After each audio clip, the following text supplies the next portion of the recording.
BFM Business, BFM Crypto, la chronique.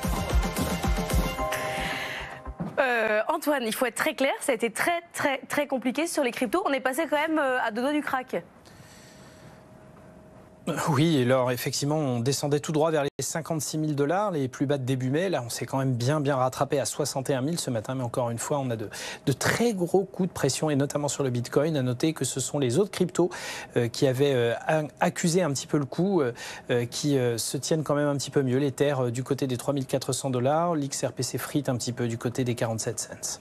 Du côté des mineurs, le paysage est en pleine transformation. Certains tentent le coup sur d'autres cryptos que celles où ils étaient au départ. Oui, dans un souci de diversification, essayer de se trouver de nouvelles trajectoires de rentabilité, de capacité de calcul. Alors, ça peut paraître étonnant parce que désormais rares sont les cryptos, à part le Bitcoin, qui désormais se basent sur le concept de preuve de travail, de proof of work, comme on dit, dont la valeur est surtout déterminée par la puissance de calcul.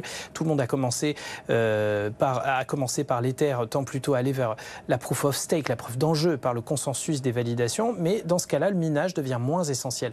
Et comme les mineurs veulent justement faire un petit peu bouger les choses et ne pas rester monolithiques sur le Bitcoin, ils vont chercher à miner autre chose. Et c'est le cas de Marathon Digital, qui s'est mis à miner depuis septembre dernier une petite crypto, alors pas très connue, la Kaspa, autour de 4 milliards de dollars de capitalisation pour 16 cents le token. Marathon en a fabriqué 93 millions jusque-là. Ça représente une petite quantité, une petite valorisation de 15 millions de dollars au cours actuel.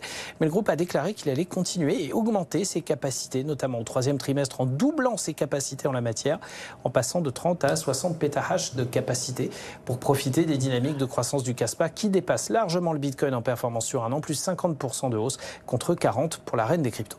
Des pétahash. Même Anthony, oui, ça le fait rire. Des pétahash. C'est comme ça qu'on mesure les capacités. Voilà. Ben oui, surtout la prononciation. Anthony. Il y a la prononciation, mais il y a quand même les pétahash. Merci beaucoup.